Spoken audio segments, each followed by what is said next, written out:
Fala pessoal, iniciando a semana importante ali, dados de inflação para serem divulgados, inflação ao consumidor, né? Então, ficar atento a este dado pode ali fazer um certo preço aí no mercado de criptoativos também, né?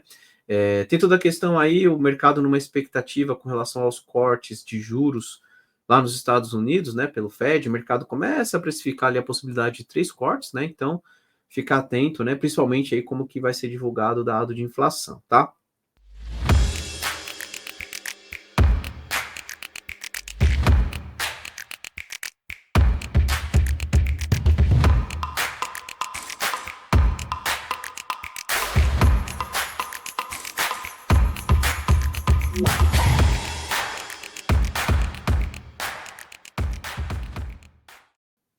Para quem não me conhece, me chamo Alan, faço parte da equipe Ficube. Lembrando que a gravação do Radar Cripto é uma parceria com o canal Monitor do Mercado. Vou colocar minha tela para a gente começar falando do Bitcoin. Vamos lá, Bitcoin. Chamamos a atenção ali do Bitcoin no 112 mil como um ponto de suporte, ok? Bitcoin testou 112 mil, tinha uma região de resistência, eu não sei se chegamos a comentar depois do rompimento, né? Eu acho que não, porque foi na semana passada ali que eu gravei. Eu acho que quando eu gravei ainda estávamos abaixo ali do 116, se eu não me engano, estávamos testando inclusive aquela região, tá? Ele rompeu, né? Aí rompeu, fez um leve pullback aqui e mandou para cima. Nas nossas gravações aqui no Ficube, nas nossas apresentações, né, nas nossas lives, chamamos a atenção, depois que ele rompeu 116, que não poderia voltar para baixo desses 115.700, né? E eu peguei num tempo gráfico menor, e que a ideia seria, se ele respeitar os 115.700, buscar a região dos 120, né? Que são os topos anteriores, ele foi lá, tá? Ou seja, Bitcoin respeitou os 112 e foi buscar resistência. Então acabou dando certo ali aquela leitura, né, que nós havíamos feito anteriormente. No dia de hoje, reparem que o Bitcoin está deixando um baita de um pavio aí, né?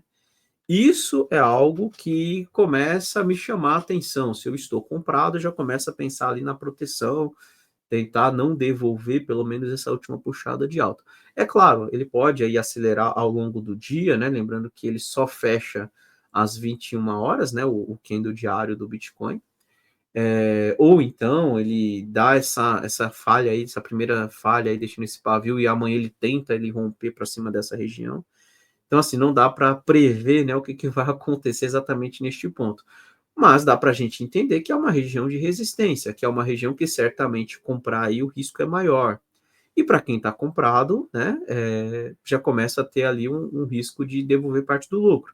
Então, o que eu diria? Está comprado, conseguiu comprar lá perto do 112? Eu entendo que vale a pena pensar ali em fazer algum tipo de gerenciamento, né, das operações, fazer uma gestão aí nas operações, proteger ali o que dá para proteger, fazer ali parcial no que andou bastante, né? Pelo menos você não devolve se o mercado falhar, e se por um acaso ele continuar, você vai ter caixa ali para entrar novamente e tentar pegar outra puxada para cima, tá? Lembrando que nada anda em linha reta, né? Então, supondo aí que ele rompa para cima dessa região, em algum momento ele corrige para dar novas oportunidades, tá ok? Então, é isso daí, ponto de resistência, o mercado começa a sentir, só fica atento, né? Porque se ele falhar realmente neste ponto, ele pode devolver tudo de novo para o 112, tá? Então aqui eu não vejo como um bom ponto de compra e eu tomaria um certo cuidado. Se vocês lembrarem das recomendações da semana passada, né? Eu dei duas recomendações ali que eu considerei como gráficos em pontos importantes ali na compra, né? O primeiro candidato que eu chamei a atenção foi o gráfico de Chainlink, né? Que é Link USD. E eu chamei a atenção que ele estava no 50% de retração, numa região de um topinho anterior, e que ali poderia ser o início de uma onda 3 para cima. Tem até a marcação da setinha que nós fizemos aqui. Ele estava respeitando essa região. Olha a pernada de alta que Chainlink fez, pessoal. Então, para quem comprou Chainlink, né, quem acabou seguindo ali o que nós comentamos semana passada, conseguiu pegar essa baita, essa pernadona de alta, né? Se eu não me engano, a gente falou, acho que foi por aqui, ó. Tava nos 16,80, nem tinha rompido ainda esses 17. E ele deu essa puxada de quase 30% em alguns dias, tá? Então, praticamente 4 dias, né? 4 dias ele entregou 30% de alta. Então, o Chainlink aí andou bem, né? Para quem acompanhou ali a movimentação da semana, conseguiu pegar essa movimentação de alta. Cardano foi a segunda ativo que eu comentei. Cardano até que anda na movimentação de alta, mas não teve a mesma força de T-Link, tá? Então tem até que tomar cuidado, porque Cardano não está conseguindo trabalhar para cima dos 80, né? Então, do jeito que ele está agora, por exemplo, se Cardano começar a fechar para baixo de 78, 77 centavos, eu até pensaria em colocar um stop no 0 a 0 ou sair da operação de Cardano, porque eu já começo até a ver a possibilidade de Cardano deixar um topo mais baixo do que os anteriores, e isso, ao invés de indicar um terceiro movimento para cima, pode indicar para a gente 3 movimentos para baixo, tá? Algo parecido com isso, né? Uma pernada de queda, repique, depois ele faz um movimento de queda.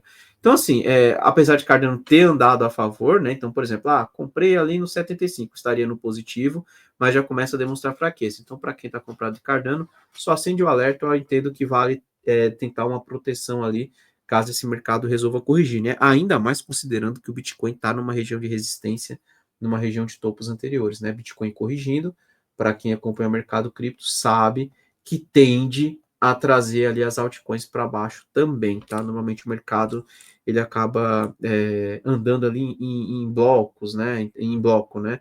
Então, normalmente quando o Bitcoin cai, as altcoins caem também. Quando o Bitcoin sobe, as altcoins sobem também. Certo que em alguns momentos acaba tendo ali não tendo essa correlação, né? Mas normalmente funciona desta forma, tá?